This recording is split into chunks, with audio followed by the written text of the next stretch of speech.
What I wanted to touch on now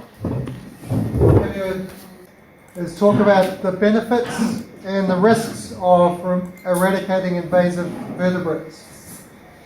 So can I start with the benefits? My organisation is focused on biodiversity conservation, and we know that one of the major threats to the native biodiversity of the Pacific is invasive species. In fact, even more so than climate change at this point in time.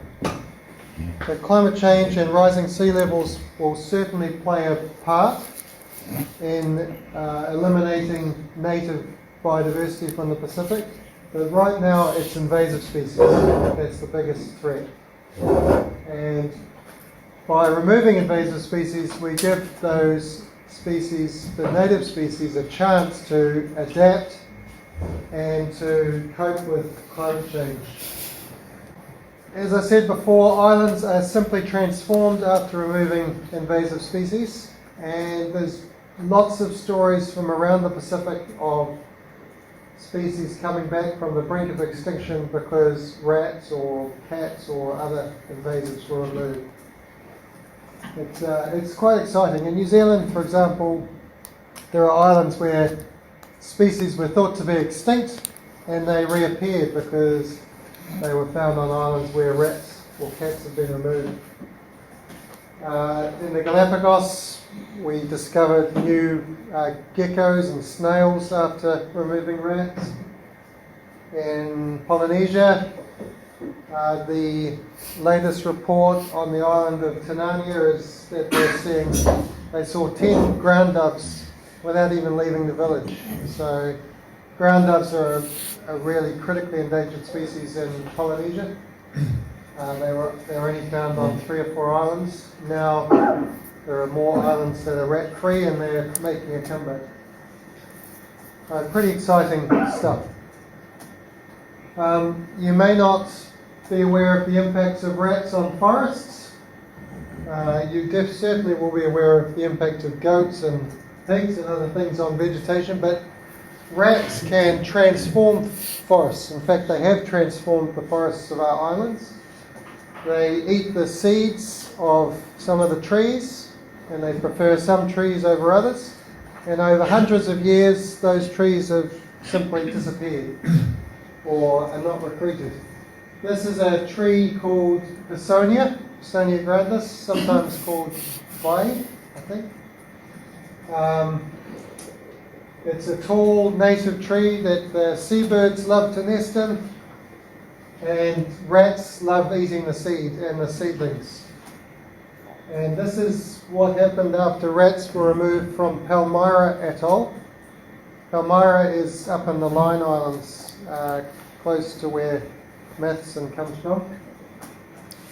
And this is what the island looked like 3 years after rats were removed, and it's still growing. Rats and other invasive vertebrates have a massive impact on our ability to grow food, and this should be of more concern within the Pacific, especially with issues like climate change occurring. Ship rats, black rats, can reduce coconut yields by up to 50%. So there's an economic benefit to removing rats as well as other invasives. This was from the island of Tanania in Polynesia, and they depend on producing copra. Rats have a big impact on crab populations and the natural resources that we use. Tupa have to compete for rats for food, and rats will prey on the young crabs. In fact, when you remove rats, you see a lot more juvenile coconut crabs around.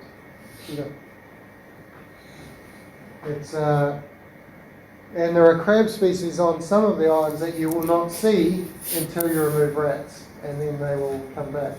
Little fiddler crabs on the coast, you don't see many of those when there's rats Rats, cats, and other invasive vertebrates carry diseases. You would have heard of leptospirosis, maybe. That's a big issue in some countries in the Pacific. Scrub type, yeah. I was just thinking in FSM and they've just declared a state of emergency because they had issues with dengue and leptospirosis, and rats are a carrier of leptospirosis and contaminate water supplies, etc., etc. Toxoplasmosis is one that cats carry, and that can cause problems for a pregnant woman. It can cause all sorts of mental issues as well. Scrub typhus is one that is carried by rats or promoted by the presence of rats, and there are others. We need our forests, and we need healthy forests if we're going to prevent scenes like this. All of our soils washing off into the nearby coasts, smothering our reefs, and causing major issues.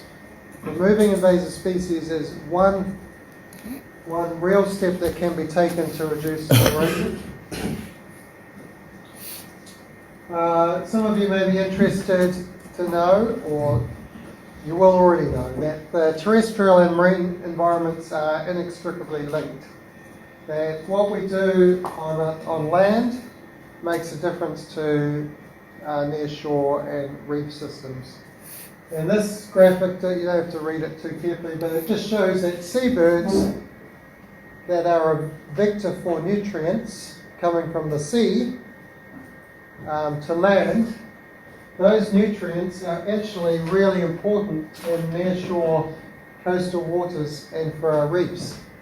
And there was a really great study done in the Chagos Islands a couple of years ago that showed that those islands that had no rats, that had the most seabirds, had the healthiest reefs, the biggest fish, and the most fish.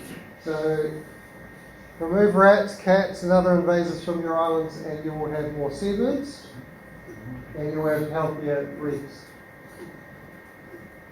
And we would like to continue learning more about those processes because they're not fully understood. But seabirds are really important for our reefs.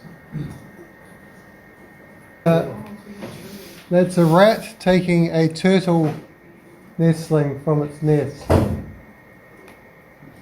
And that happens every night on many islands around the Pacific.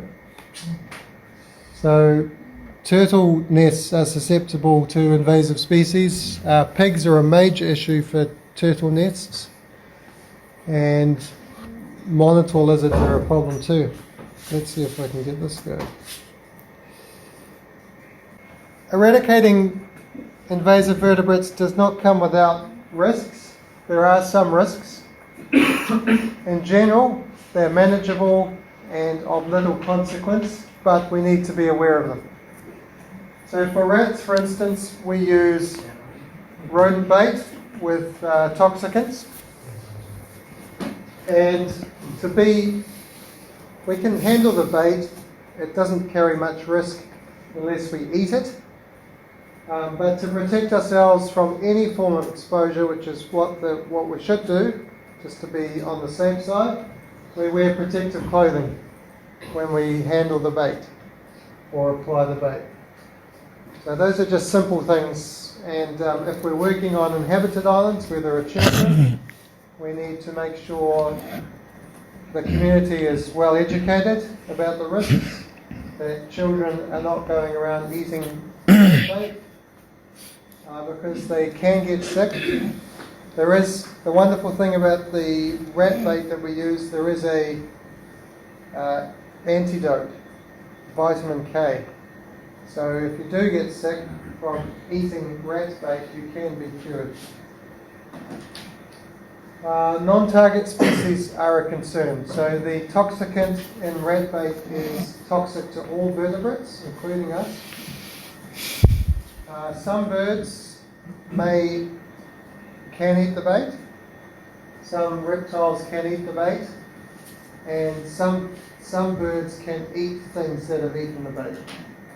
So there are risks to non-targets, and whenever we're planning an eradication project, we need to consider the consequences to the native biodiversity as well.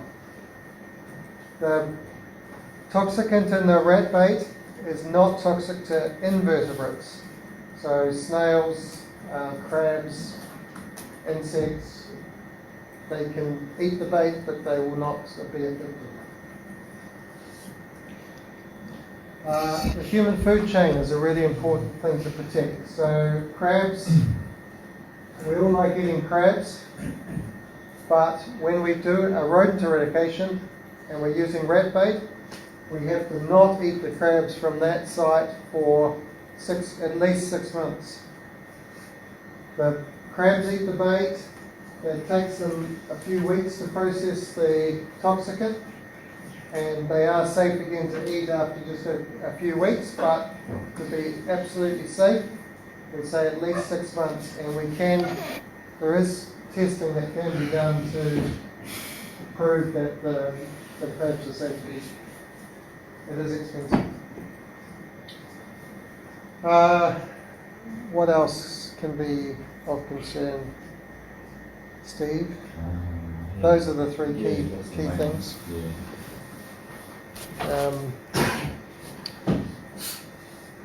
The toxicant in the rat bait is not water soluble, so it doesn't contaminate water supplies.